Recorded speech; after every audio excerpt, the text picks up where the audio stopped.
What if I told you that 65% of ordinary people are willing to go so far they could potentially kill someone just because they were told to? Not criminals, not psychopaths, just everyday people, people like you. It sounds unbelievable, maybe even impossible. Because we like to think we know ourselves. We believe that if we were ever put in a situation where someone asked us to hurt another person, we would refuse. We would walk away. We would do the right thing. But what if that confidence is an illusion? In the early 1960s, inside a quiet laboratory at Yale University, a simple experiment was conducted. On the surface, it was about memory and learning. Nothing dangerous, nothing extreme. But hidden beneath that simple setup was a question that would shake the foundations of human morality. How far will a person go when an authority figure tells them to continue? Participants were placed in a situation where they believed they were delivering electric shocks to another human being. The shocks kept increasing. The screams became louder. The tension became unbearable. And yet, most of them didn't stop. They hesitated. They questioned. They showed signs of fear, stress, even panic. But in the end, they obeyed. So now the question is no longer about them. It's about you. If you were in that room, what would you have done? To understand why this experiment even happened, you have to go back to a very specific moment in history. The early 1960s. The world was still trying to process the horrors of World War II. Stories of the Holocaust had already shocked humanity. Millions of innocent people had been killed, not in chaos, but through organized systems. Orders were given, and those orders were followed. At the center of this global conversation was one man, Adolf Eichmann. He wasn't a soldier on the battlefield. He wasn't someone pulling a trigger in rage. Instead, he was a high-ranking Nazi official responsible for organizing the transportation of Jews to concentration camps. When he stood trial, something about his defense disturbed people even more than his actions. He claimed he was just following orders. This raised a terrifying question. Could something so evil really be carried out by ordinary people simply obeying authority? This is where Stanley Milgram comes in.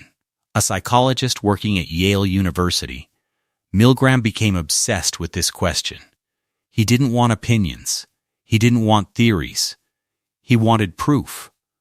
Were Nazis truly monsters, different from the rest of us?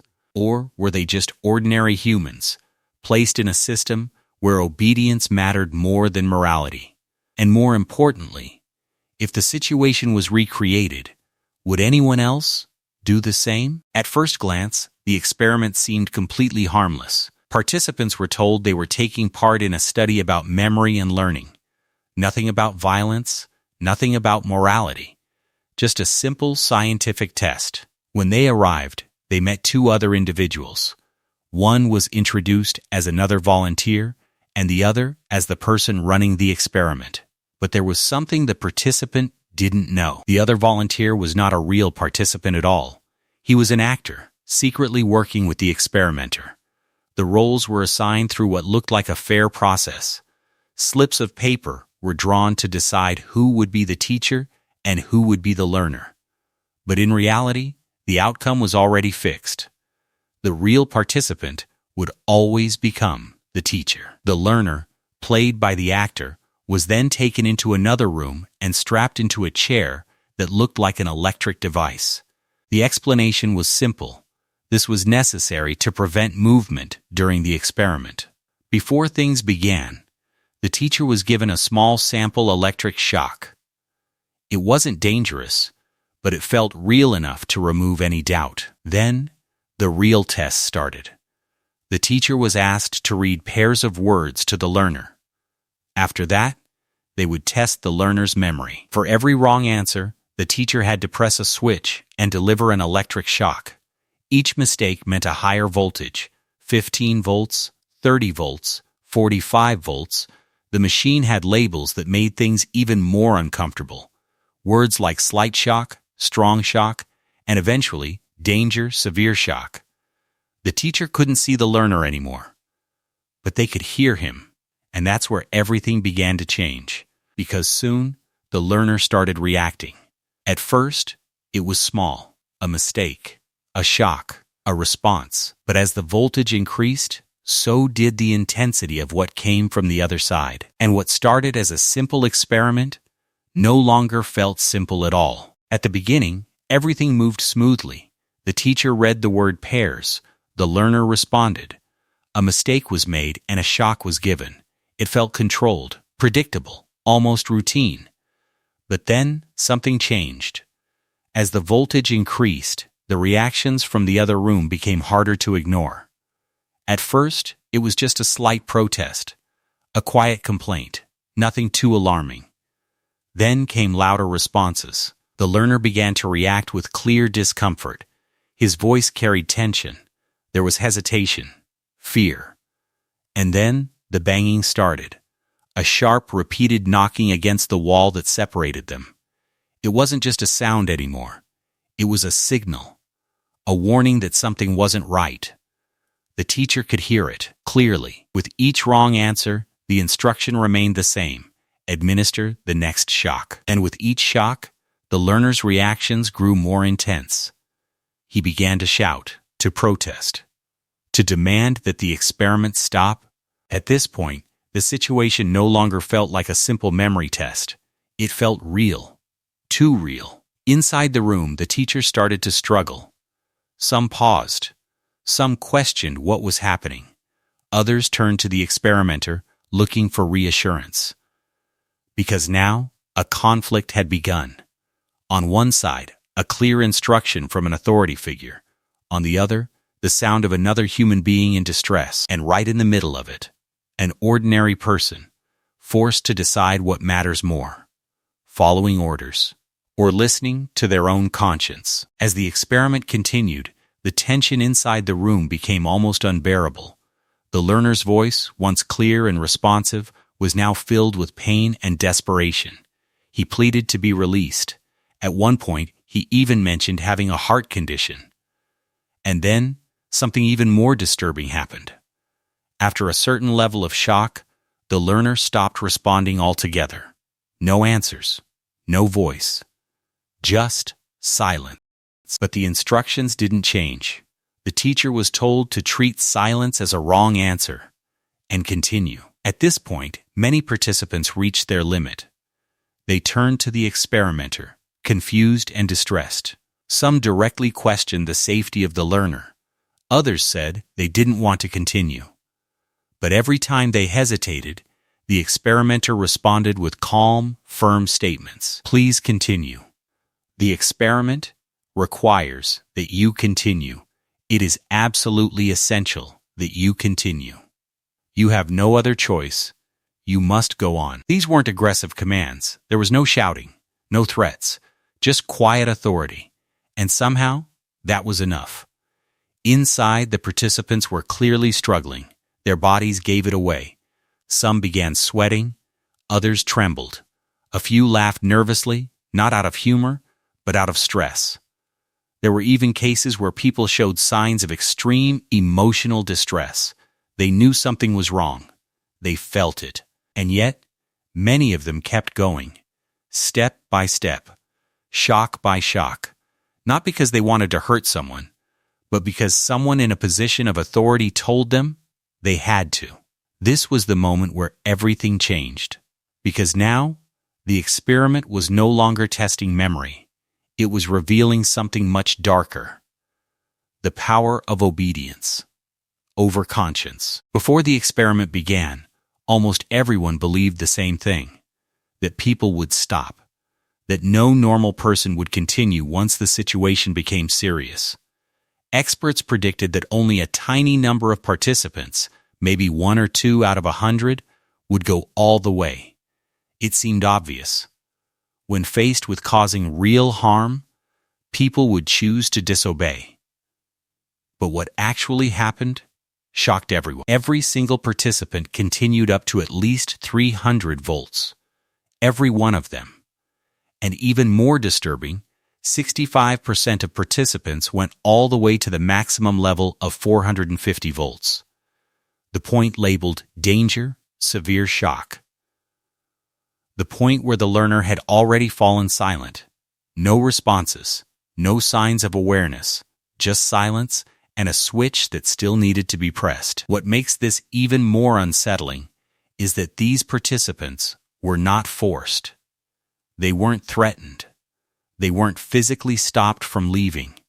At any moment, they could have stood up and walked away, but most didn't. They hesitated. They questioned.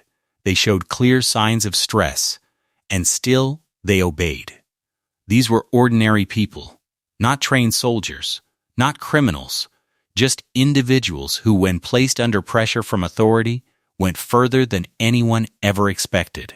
And suddenly, the question became impossible to ignore. If they could do this, what does that say about the rest of us? After the results came out, one question stood above everything else. Why? Why would someone continue to hurt another person even when every instinct tells them to stop? The answer isn't simple. But one idea helps explain a big part of it. It's something Stanley Milgram described as a shift in mindset. Normally, we see ourselves as responsible for our actions. If we hurt someone, we know it's our choice, our decision.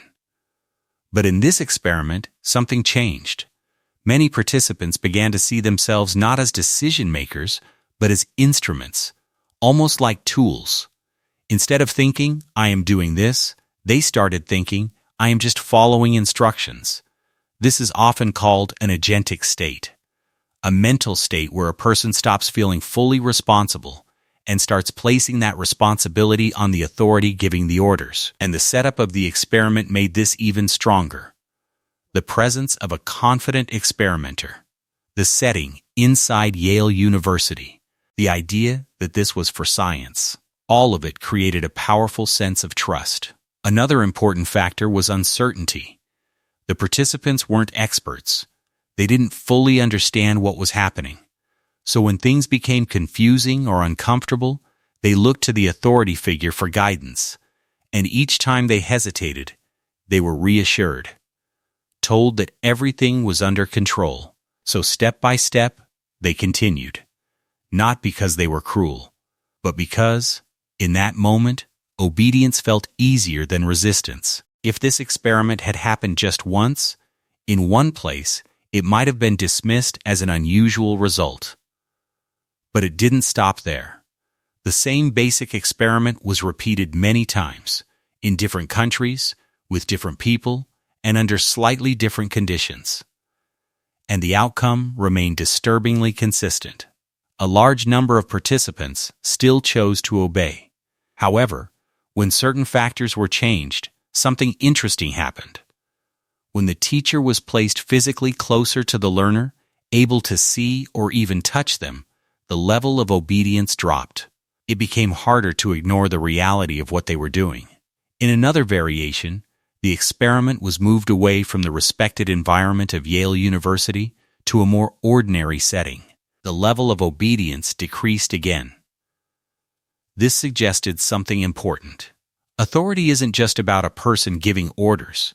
It's also about the environment, the setting, the feeling of legitimacy. When that sense of authority became weaker, so did obedience. But even then, a significant number of people still continued, which makes one thing very clear. This wasn't a one-time reaction. It was a pattern that kept repeating, no matter where the experiment was conducted. As powerful as the results were, the experiment quickly became one of the most controversial studies in psychology. Not because of what it found, but because of how it was conducted. Participants were placed under intense emotional stress. Many believed they were seriously harming another person. Some showed clear signs of anxiety, sweating, trembling, even moments of panic.